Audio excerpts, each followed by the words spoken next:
और वहाँ बंदर आने का डाउट था, तो ये आई थी हमारा सामान लेने के लिए। फिर हम लोगों ने ये सामान यहाँ से उठाया और जहाँ एडवेंचर वाले भैया का सामान रहता है बस उसी के बगल में हम लोगों ने रख लिया कि बंदर अगर आ जाएगा तो मैं सबका सामान एक साथ नहीं समेट सकती हूँ। बस इन्होंने पोज़ दिए अपने अपने और उसके बाद शुरू हो गए अपने काम में। तो फ्रेंड्स आप लोग देखिए, वैसे आजकल चिड़ियाघर जाने वाला है क्योंकि इतनी जानवर भी हैं और इतनी मस्ती भी है और टाइम पास करने के लिए आपको कम पड़ेगा। मतलब फुल एंजॉय अगर जाते हैं तो डे वेस्ट नहीं जाएगा आपका।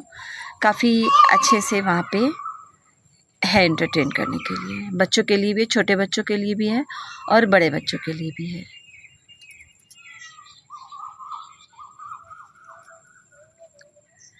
तो फ्रेंड्स ये लोग अपना एडवेंचर कर रही हैं, आप लोग एडवेंचर देखिए और तब तक हमको कमेंट करके ये बताइए कि आप लास्ट टाइम चिड़ियाघर कब गए थे, तब आपकी एज कितनी रही होगी और क्या वहाँ आपके साथ कुछ इंसिडेंट हुआ।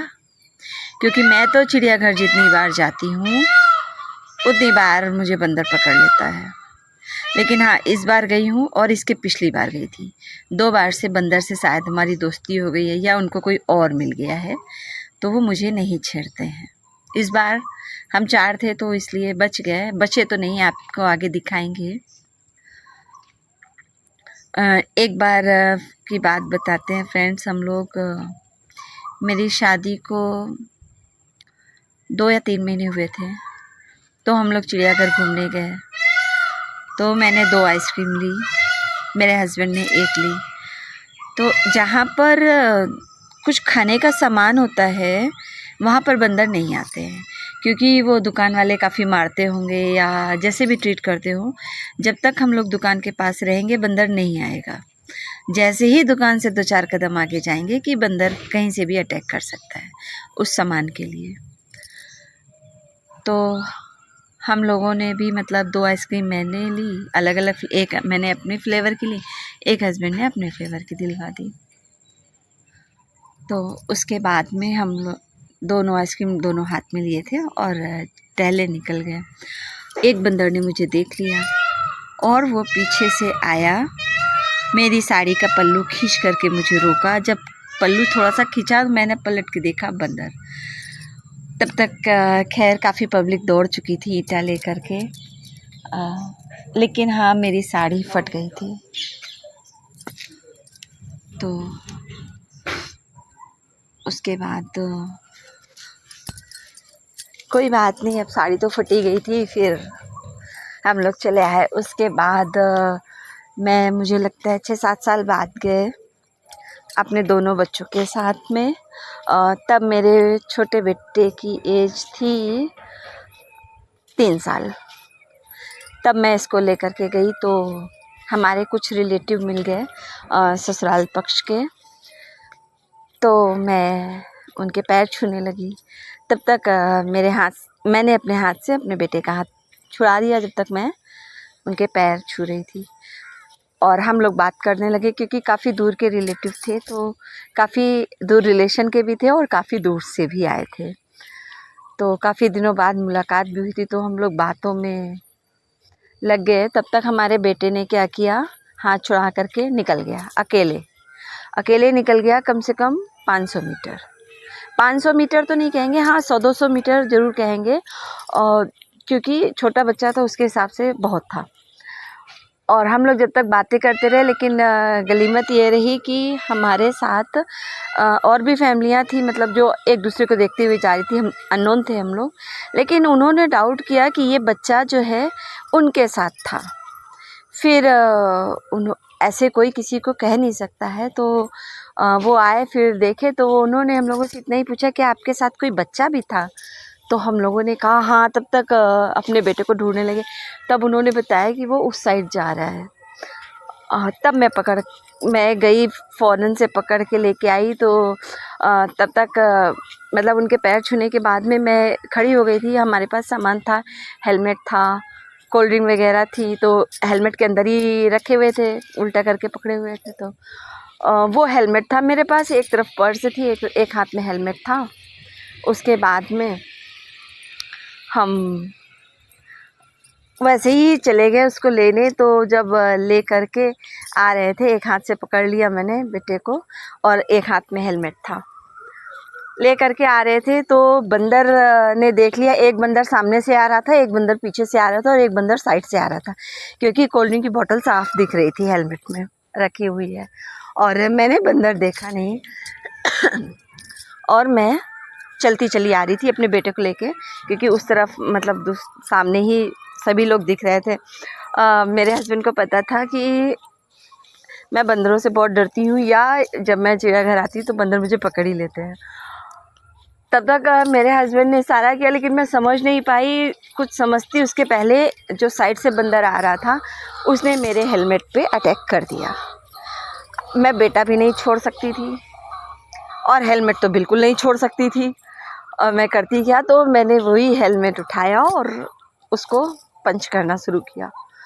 तब तक जब मेरी थोड़ी सी हिम्मत हुई, तब तक 2 बंदर जो और थे वो तो बाहर चले गए। तीसरा बंदर थोड़ा सा छीना झपटी में था, लेकिन तब तक सारी पब्लिक दौड़ पड़ी और मेरी सेफ्टी हो गई। तो ऐसे मेरे साथ बहुत सारे इंसिडेंट हैं जो चिड़ियाघर में मेरे साथ हुए हैं। तब से चिड़ियाघर जाने में डर लगता है। चिड़ियाघर क्या, कहीं भी कई बार मुझे बंदरों ने पकड़ा है।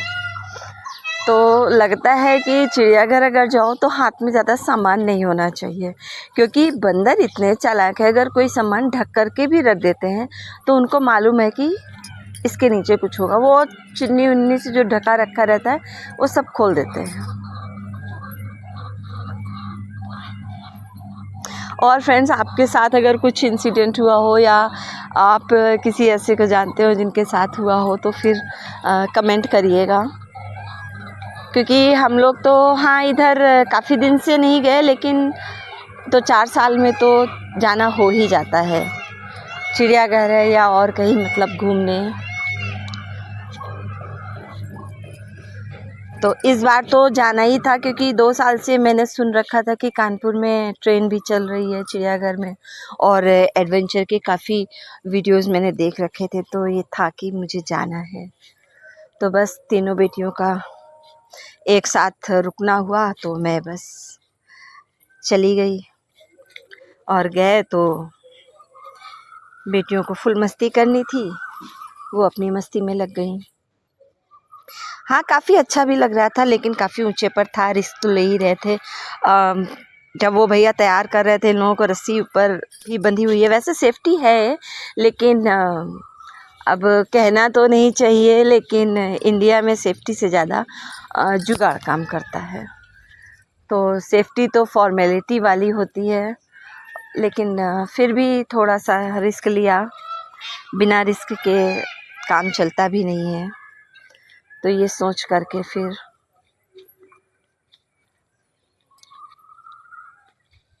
बस भेज दिया बेटियों को। काफ़ी इन्जॉय भी किया, लेकिन एक बार जाने के बाद ऊपर से डर भी रही थी, चिल्ला भी रही थी। अब लेकिन वही है कि एक पेड़ पे सीढ़ी लगी थी जाने की, और उतरने की नहीं लगी थी। उतरने के लिए सीधे रस्सी ऊपर से नीचे बंधी हुई थी, सीधे आ जाओ। तो कोई ऑप्शन था नहीं दूसरा। एक तरफ मज़ा भी आ रही थी, एक तरफ सज़ा भी लग रही थी। तो बस बच्चे मस्ती कर रहे थे। कुछ मस्ती आपको आज दिखाएंगे, कुछ मस्ती आपको कल दिखाएंगे, नहीं तो वीडियो हमारा काफ़ी लंबा हो जाएगा। तो फ्रेंड्स, अगर हमारा व्लॉग आपको अच्छा लगा हो तो प्लीज़ सब्सक्राइब कर दीजिएगा, लाइक करिएगा और दूसरों को भी शेयर करिएगा, जिससे कि वो लोग भी घूमने जा सकें। क्योंकि कभी कभी शरीर को थोड़ा सा कष्ट देना भी चाहिए, और ऐसी चीज़ें एक एज के बाद क्रेज़ ख़त्म हो जाता है। तो मुझे लगता है कि वो क्रेज़ बना रहना चाहिए। वो वक्त निकल जाए कि ठीक है जाएंगे, तो सही वक्त पे सही काम कर लेना चाहिए, मुझे ऐसा लगता है। तो फ्रेंड्स, अगर आप लोग व्लॉग देख रहे हो और कानपुर के हों या नियर कानपुर के हों तो ज़रूर आइएगा। काफ़ी कुछ है कानपुर जू में घूमने वाला, देखने वाला भी और करने वाला भी। फुल एंजॉय है। हाँ, जब काफ़ी लोग होते हैं तो मज़ा आता है। और अंदर जो खाने पीने की चीज़ें हैं वो भी ज़्यादा महंगी नहीं है कि अगर ये सोचा जाए कि नहीं सब कुछ घर से ले कर के जाएंगे तो वो भी महंगी नहीं है। और दूसरा, कुरकुरे वगैरह के पैकेट बाहर से नहीं अंदर नहीं अलाउ है। अगर है भी तो उसको आप कागज़ में रैप कर लीजिए या ऐसे ही डाल लीजिए बैग में, लेकिन पैकेट से खोल करके पैकेट आपको बाहर ही फेंकना पड़ेगा। गेट पर इंक्वायरी होती है, वहाँ वो लोग अंदर नहीं लाने देते हैं। तो कुछ भी खाने पीने का भी सामान अगर लाना है तो पॉलीथीन में, अगर पूड़ी है तो पॉलीथीन में नहीं पैक कर सकते, आप पेपर में रैप करो। तो इस चीज़ का ख्याल रखिएगा। और मुझे अच्छा लगेगा कि अगर आप ये व्लॉग देख करके घूमने आएंगे तो उसके बाद आप अपने एक्सपीरियंस भी मेरे साथ शेयर करिएगा। मैं आप लोगों के कमेंट का इंतज़ार करूँगी। बस अपनी बेटियों को देखने में अच्छा लग रहा था और आज आप लोगों के साथ बात करके अच्छा लग रहा है। तो फ्रेंड्स, जब सब कुछ अच्छा है तो प्लीज़ हमारे व्लॉग को अच्छे कमेंट कर दीजिएगा और सब्सक्राइब तो ज़रूर कर दीजिएगा, जिससे हमारी फैमिली और बड़ी हो सके। अभी तो हम अपनी घर की फैमिली मेम्बर के साथ गए थे। मुझे अच्छा लगेगा अगर हम वाईटी फैमिली के साथ सबके साथ पिकनिक करने जाएं तो बस फ्रेंड्स, लड़कियां यहाँ पर पहुँच गई। अब नेक्स्ट जाना है। ये लोग अपनी रस्सी ऊपर वाली खोल रही हैं। अब आपसे हम नेक्स्ट व्लॉग में मिलते हैं एक नए एडवेंचर के साथ। तब तक के लिए बाय।